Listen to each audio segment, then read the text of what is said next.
4월 21일 화요일 오늘의 묵상입니다. 이사야 35장 1절부터 10절까지 말씀입니다.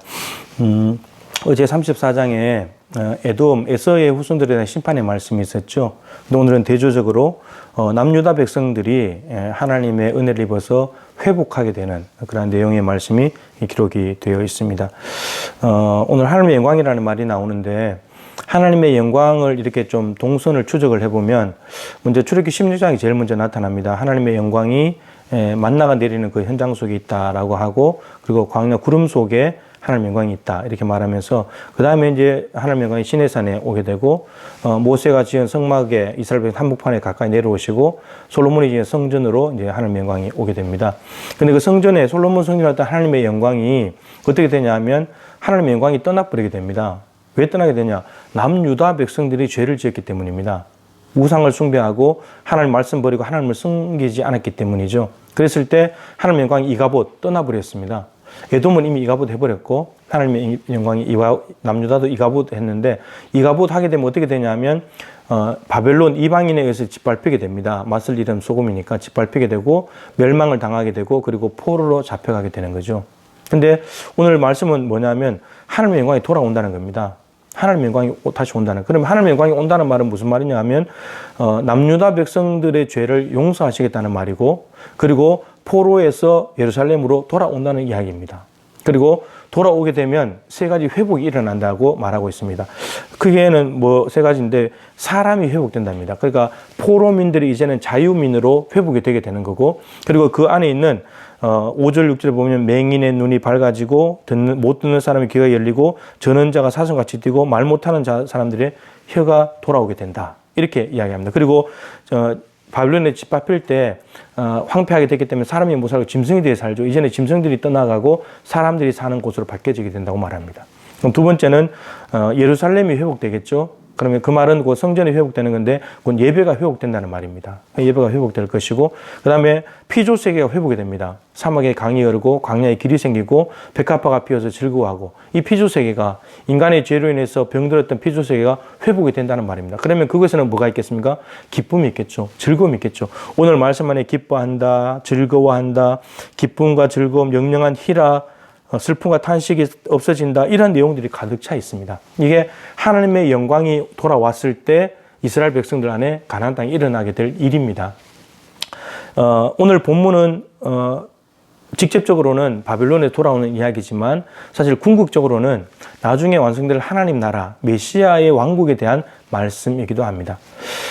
우리는 죄인입니다. 본질상 진노의 자녀죠. 죄의 장아찌예요. 제가 늘 말씀드리지만, 장아찌는 씻어도 물론 아무리 빨아도 짜요. 우리는 아무리 씻어도 죄의 맛이 나고 죄가 느껴지고 죄가 보이는 거죠. 그런 죄의 장아찌인데 하나님이 오셨습니다. 어떻게 왔습니까? 하나님의 영광이 예수 그리스도 안에 왔잖아요. 아버지의 독생자의 영광이다. 하나님의 영광이 예수 그리스도 안에 오게 된 것입니다. 근데 그분이 오셔가지고 오늘 본문에 구속함을 입은 자들, 구속함을 받은 자들, 그리고 속량함을 받은 자들, 이렇게 나오는데, 이것은 죄인을 건져내시려고, 노예를 해방시키려고 대신 값을 지불하는 건데, 우리 죄의 장아찌, 우리를 죄에서 건져서 구원하시려고 예수라는 값을 대신 지불한 거죠. 근데 이것을 예수님의 하나님의 영광을 가지고 오셨는데 그 예수님 안에서 이런 일이 벌어졌다는 거예요. 그렇게 되면 우리가 어떻게 됩니까? 우리가 죄 용서 받는 거죠. 하나님의 자녀가 되는 거죠. 그리고 하나님 나라를 상속하는 사람이 되는 거죠. 하나님 나라에 가게 되는 겁니다. 그럼 기뻐하고 즐거움이 있는 거겠죠. 그럼 궁극적으로는 이 하나님의 나라를 의미하는 것입니다. 자, 중요한 것은 이 길은 깨끗한 사람만 갈 수 있대요. 그러니까 죄의 속량함을 반드시 받아야지만 갈 수 있는 곳입니다. 하나님 나라는 죄의 속량함이 없이는 못 가는 거예요. 그럼 반드시 우리는 예수의 피를 우리에게 발라야지 갈 수 있는 그런 자격을 얻게 된다라고 이야기하고 있습니다. 자, 중요한 것은 바벨론에서 회복된다는 이사야의 말씀이 성취가 됐죠. 그러면 궁극적으로 하나님 나라가 이루어진다는 것도 반드시 이루어지게 될 겁니다. 이루어지게 될 겁니다. 자, 중요한 건 우리가 그 과정 속에 있는데, 오늘 말씀에 두 번 나오는 말이 있습니다. 4절에 하나님이 오사, 하나님이 오신다. 하나님이 오신다. 떠났던 하나님이 오신다. 이건데, 여러분, 죄인인 우리에게 하나님이 오셨습니다. 예수 그리스도 안에서 오셨죠. 근데 실질적으로 그 예수께서 오신 것을 우리가 알려주는 성령이죠. 우리 안에 성령이 와 계십니다. 중요한 것은 우리 안에 계신 성령님이 와 계시다는 것을 인정해야 되고 존중해 줘야 되는데, 여러분, 남유다 성전에 있던 하나님의 영광이 이가봇 해버려 떠나버렸잖아요. 우리에게 오신 성령님이 똑같이 떠나시진 않지만 소멸되기는 안 해야 된다는 거예요. 데살로니가 전서 말씀대로 성령을 소멸치 말아라. 근데 이스라엘 백성들에게 있던 하나님의 영광이 언제 떠났습니까? 죄 지었을 때. 따라서 우리가 죄를 짓게 되면 성령님을 소멸하게 되는 거예요. 성령이 우리 안에 주인이 될 수 없다는 거예요. 왕이 될 수 없다는 거예요. 통치할 수가 없다는 거예요. 따라서 우리 안에 계신 성령님이 계속해서 우리의 전부를 주장하시고 장악하시고 통치하시게 만들려면 죄를 안 지어야 되고, 죄를 지었다면 회개해야 된다는 거예요. 여러분, 이 땅의 부흥의 발자취를 따라가 보게 되면은 어떤 일들이 있었냐면 회개가 있었습니다. 선교사들의 회개, 그리고 완전히 이 하늘을 찌를 듯한 귀한 소리들을 내면서 하나님 앞에 회개하는 소리들이 있는 그곳에 성령께서는 역사하셨고, 그 개인들이 새로워짐과 동시에 교회가 새로워지고 가정이 새로워지고 나라와 민족이 새로워지는 부흥의 역사를 이루셨다는 겁니다. 이게 또 이웃 나라에 영향을 미치고 이렇게 됐다는 거죠. 그래서 우리는 우리 안에 계신 성령을 소멸치 않으려면 죄에 대해서 가장 민감해야 되고, 죄를 아파야 되고, 죄를 미워해야 됩니다.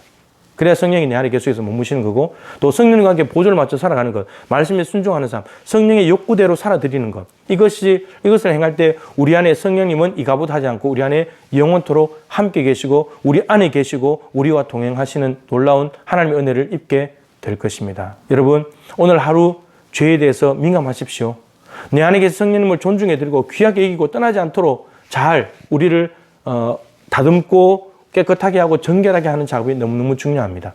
그래서 반드시 우리 안에 오신 예수 그리스도를 통해서 죄사함을 받고 우리 안에 계신 성령님을 우리 안에 머무시도록 하기 위해서 죄를 아파하고 성령님의 욕구를 따라서 살아가는 삶을 통해서 날마다 성령 충만한 기쁨과 즐거움과 영영한 희락을 띠며 살아가는 복된 성도들이 되시기를 주님의 이름으로 축복합니다.